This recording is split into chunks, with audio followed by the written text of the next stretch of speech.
sitting there, my cousin Karen was living with us at the time, and she was working at the Poconos as one of the cocktail waitresses. And you know, with the bunny ears and all that shit and serving cocktails. So she met some, you know, big time hotshot roller producer guy. Comes back to my mom and dad's house, right? Now, you gotta imagine, my dad's a World War II vet, D-Day, Omaha Beach, and my mother, you know, she's 62 years old and everything like that. So the whole thing is, you know, mom and dad, the only thing they know about getting fucked up is the highballs and Frank Sinatra and Dean Martin and all that shit, right? Exactly, and there's nothing wrong with that, because that's some good shit too. So, anyways, with all our buddies that we used to roll with, I mean, if we could have our older brothers get us beer, some vodka, some Jack, or whatever the fuck we get our hands on, you know, bring it down to the sewer plant, or we're going to parties, or whatever the fuck it would be, that's what we'd be doing. So, I mean, the whole thing is, but no one knew anything about cocaine, or fucking any of that shit, or, you know, we knew about it. If we would have known about Viagra then, it would have been a whole different fucking ballgame. But the whole thing is, and none of us had the money to buy that shit anyway. So the whole thing is, next thing you know, my cousin Karen brings this producer guy home. I've never seen anyone sweat so much in my fucking life and drink as much fucking booze that this guy consumed. I mean, usually it's reserved for, you know, company or your cousins and your uncles and shit when they come over for Thanksgiving. This fucking guy put a dent in the size of this fucking thing. It was ridiculous. Anyways, drinking all the booze, completely stone cold sober, but I'd noticed even then he's going to the bathroom like every 10 minutes. And then he's just coming back and he's still sweating profusely. So, but the great thing is he's having a conversation with my mom and dad. They have no idea they're sitting across the room with a full-blown fucking junkie sitting across the table, right? So anyways, he's just like, yeah, he's talking about how he's a producer and this and that. So like, to my mother, this is like fucking amazing news that he's talking about. So it's like, oh my god, these are huge words he's flying around. So he's like, well, my son Zakk, he plays guitar. You know, it's just like, he's like, well, you know, if I could have him come down and work on a couple tracks I'm working on, he goes, that'd be great. You know, so now I'm thinking, here I am, I'm gonna go make a record, or I'm gonna be on a record, right? So me and Barbara Ann pack up my fucking 1978 Delta Royale. I could tour on that fucking thing to this day. You can stick about 18 Marshall stacks in the back of that fucking thing. But anyway, so we drive up to this fucking like big ass mansion house. We end up opening. I have my little fucking Marshall and my guitar. We end up going inside, and it's just like, as soon as the guy opens up the door, he's got no fucking clothes on and a fucking hard on with this fucking massive cock. And I'm looking at Barbara and go, happy birthday. So, anyways, we get in the fucking house. There's people fucking all over the place. And they lead us into the fucking studio. They're probably thinking I got Barbara Ann with me because she's going to be fucking acting in a movie or whatever the fuck, right? So the whole thing is, we end up going into the studio room, and next thing you know, you see the guy, there's like, it's like fucking Scarface. There's another mountain of fucking cocaine all over the fucking place. And once again, he's sweating profusely, and it's like a fucking meat locker in there, right?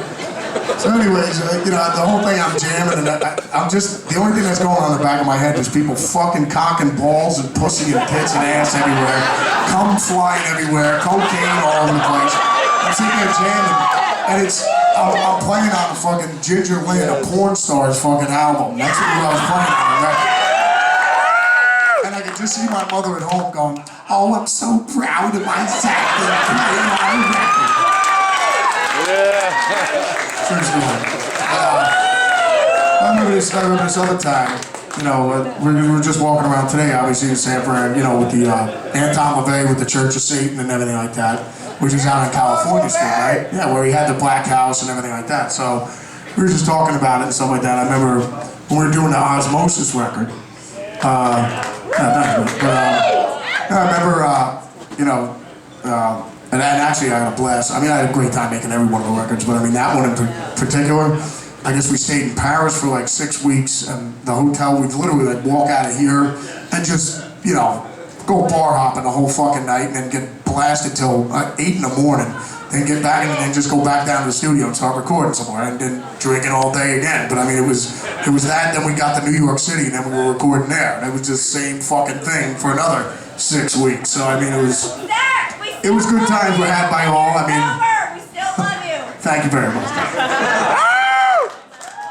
So anyways, what I was doing was, you know, with Anton LaVey, I remember somebody had a Satanic Bible or something, then I was like, let me get that fucking thing and see what the fucking big deal is with that thing. And then I, you know, being a big Jimmy Page guy and everything like that, so, you know, with him, with Jimmy being all into fucking Aleister Crowley and all this shit, so I'm just buying the books just to like go, what the fuck is this shit all about, right? So I'm just like checking it out and everything like that. So, you know, there was this amazing occult bookstore in New York City called The Magical Child, right? It had everything in there, from Wicca, Catholicism, Judaism, Muslim stuff, Buddhism, Hinduism, like everything was in it. So Wicca, the whole 9 yards. So we ended up getting in there, and I just like, so I gather up all these books, biographies, and all types of shit, right? Temples, you know, Temple of Set, all the stuff, right? So I'm reading through all this stuff and just checking it out. So Barb comes in the fucking house one day. So I know I had the books. We were staying in New York City, and we were like 34th and Lexington, right? And I'm just staying in this, the Dumont Plaza, or wherever the fuck we're staying. So it's just like, I come back in the room after we got done tracking, and I'm like, you know, well, actually, before we get to this, I have the books in the studio when we're in Paris. And Oz says to me, Ozzy goes, hey Zakk, let me see that book. What is that book? The Satanic Bible, right? He goes, look, he's looking through it. I go, well, Oz, look at it. Here's the 9 Satanic statements. They can't even come up with fucking 10. I mean, Catholicism will still kick their fucking ass. We even got more of that, you know what I mean? So it's just like, at least come up with 11. Just make fucking shit up as you go along. But the whole thing is, Oz is like reading through it, and he goes, you know, Zakk, if you're reading this, you're practicing it, you know. And I go, yeah, and you know, I also have noticed Oz. I go, I noticed Geezer's been thumbing through my fucking Flex magazine. I guess he's gonna be competing in the next Mr. fucking Olympia this year, right? So anyways, Oz goes, Anton LaVey, where have I heard that name? And Geezer goes, now you gotta remember, Geezer is like a history professor with this shit. Like he could just rattle off names or whatever, like about the occult stuff and everything like that. So he was the one that was like really into it, you know, back in the day and everything like that. So I mean, Oz was like, whatever, man. Where's the fucking pup? You know, I can get this shit like this stuff. So yeah, it'd be like, oh, we're gonna have a seance tonight. Is there booze? So anyway, but the whole thing is, yeah, so Geezer knew all about it, but you know, Ozzy goes, Geezer, where the fuck is Anton LaVey? How do I know that name? And he just goes, remember when the first album came out, the record company, Warner Brothers, had a big record release party for the first Sabbath album on California Street with the Church of Satan, and they had a big parade. And Geezer goes, you know, he had the shaved head and the goatee, that guy. And Ozzy goes, oh yeah, I remember that guy. He goes, oh, no wonder the album didn't do as well as it could have. So anyways, I end up getting back to the fucking hotel. I get back to the hotel and I'm like, Barb, where's my fucking books? You know, all the books I had. You know, that Aleister Crowley books and that Satanic Bible thing. She goes, oh, I heaved them out the fucking window. I go, what? And she goes, that's bad. We don't need that bad shit around us. I just fucking heaved it out the window. I go, you do know we're on the 21st fucking floor, you know. And I go, you want to heave out some satanic shit? Let's start with those fucking Cosmos you got sitting on the fucking, bed over there, you know. Anyways, and so I go down there the next day, and I'm like talking with the guy Tony. I go down there and get a cup of coffee tomorrow. I go, Tony, believe this shit? Your fucking immortal beloved throws out the Satanic Bible. He's like, oh yeah, I remember my buddy had that shit in high school or whatever. He goes, yeah, he's out the fucking 21st story window. Lucky he probably didn't fucking kill anybody, you know what I mean?